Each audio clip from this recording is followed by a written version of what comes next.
السلام عليكم. امرأة العزيز كانت كل الظروف مهيئة ليها إنها ما تقعش في الفاحشة، ومع ذلك راودت يوسف عن نفسه. يعني امرأة العزيز امرأة شريفة، امرأة حرة، ويوسف كان عبد في الوقت ده، كان عبد وخادم عندها، ومع ذلك وقعت في حبه وعشقه وجرت وراه كمان. تمام، وراودته عن نفسه وأرادت إنها تقع في الفاحشة معاه. لما عملت كده، هي يعني حست انها اخطأت خطأ كبير جدا. خلاص. حتى هي بعد كده اعترفت، قالت ولقد راودته عن نفسه فاستعصم. خلاص.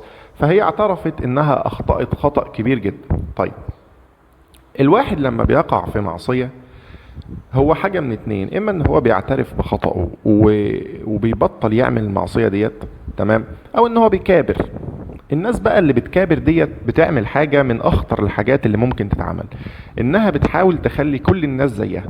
يعني زي السيدة عائشة كده ما كانت بتقول ودت الزانية لو زنت النساء كلهن. في واحدة زانية مثلا، خلاص، هي دلوقتي بتعير بالزنا، ان هي يعني بتعمل حاجة وحشة جدا. طيب، تقوم تعمل الحاجة دي لوحدها ولا تغري الناس كلها انها تعمل الحاجة دي معاهم؟ هو دي عقلية بعض الناس، خد بالك منهم.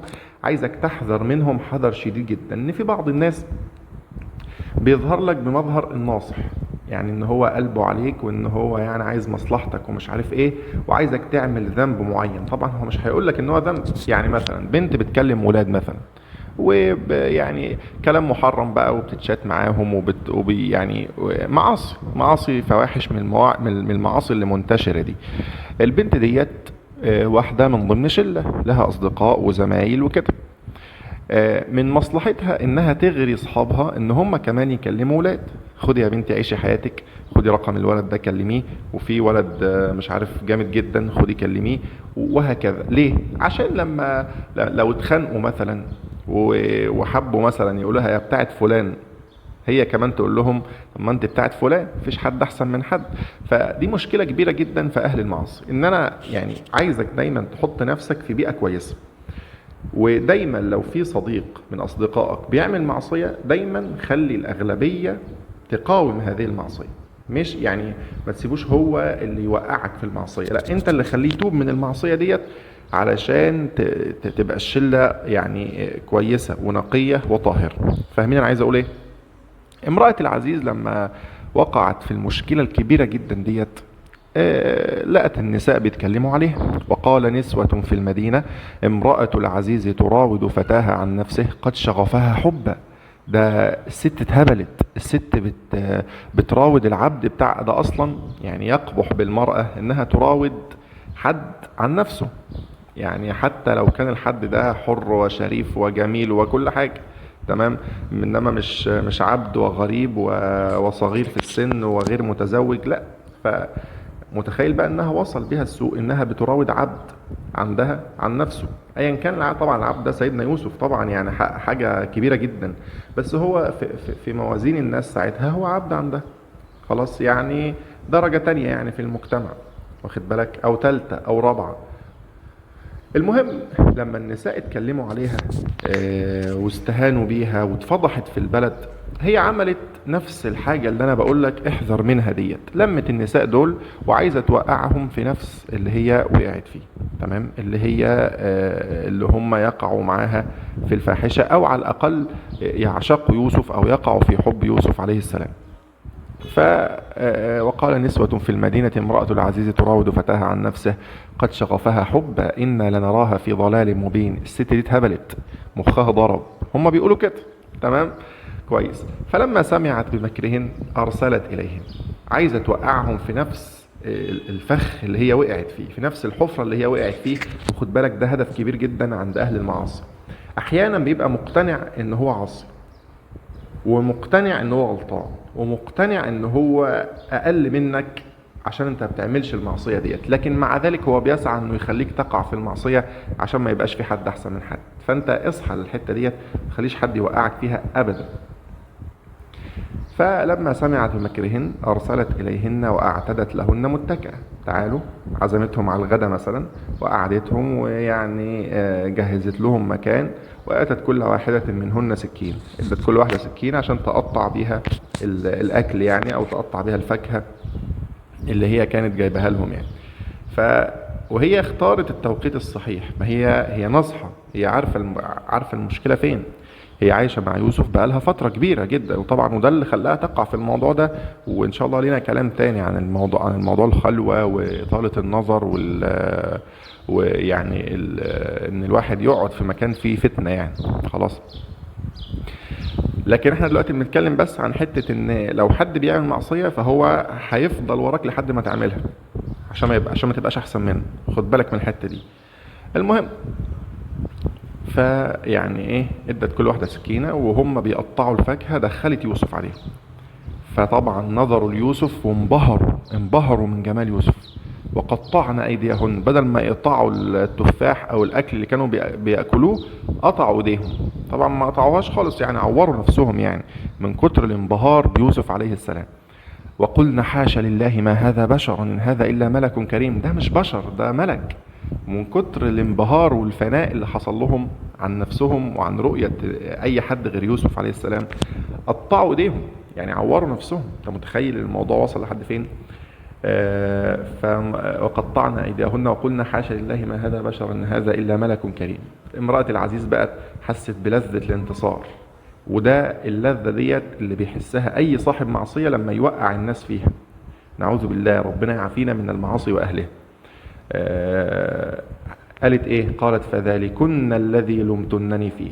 هو ده بقى اللي انتوا بتلوموني، مش انتوا بتقولوا انا هبلة، انا اتهبلت في مخي، انتوا كمان اتهبلتوا في مخكم، يعني عندي حق ان انا اقع في المعصيه. فخد بالك من الحته ديت. هي بتقول لهم ان طبعا هل جمال يوسف مبرر ان هم يقعوا في الفاحشه؟ طبعا لا، مش مبرر. الفاحشه دي كبيره مهما كان الداعي لها قوي. فاهمين الفكره ديت؟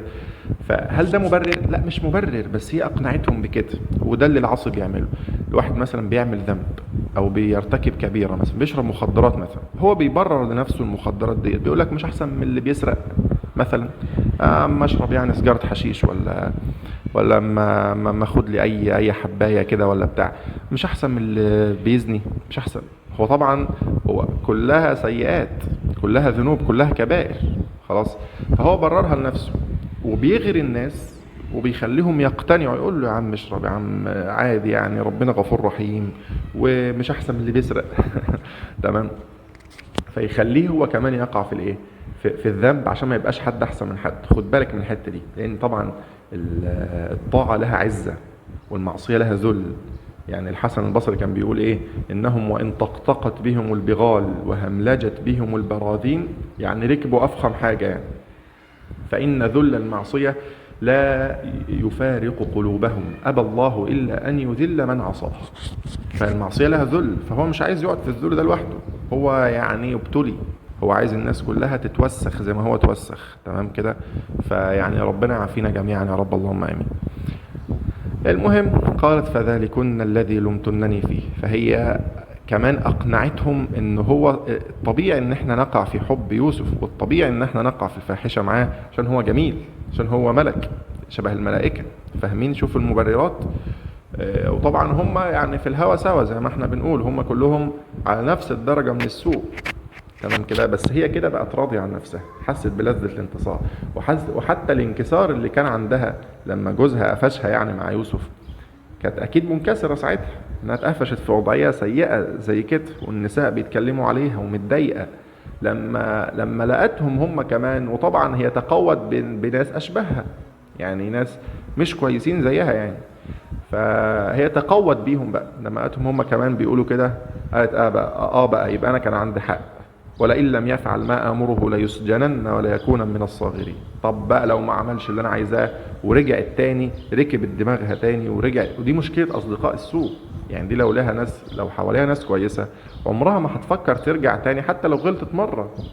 لكن هي لقت اللي حواليها كلهم زيها بالظبط، فخلاص بقى يعني، ما ده انا احسن واحده فيكم، ده انا صبر على يوسف بقى لي سنين وانتم ما صبرتوش من مره واحده، خلاص يبقى انا احسن منكم.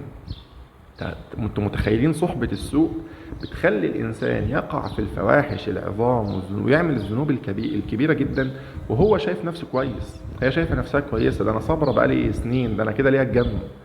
طب انت متخيل الموضوع بيوصل لحد فين؟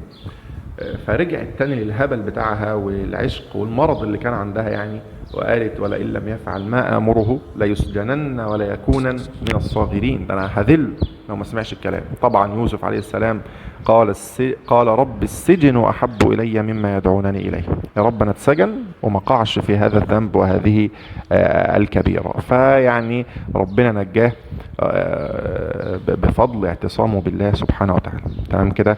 فخد بالك لما يبقى حد بيعمل معصيه ويحاول يقنعك بيها، اوعى تقع في الفخ ده، اوعى تقع في الفخ ده. هو مش عايزك تبقى احسن منه، هو عارف ان انت وانت ما بتعملش المعصيه انت كده افضل منه، فاوعى تقع في الفخ ده.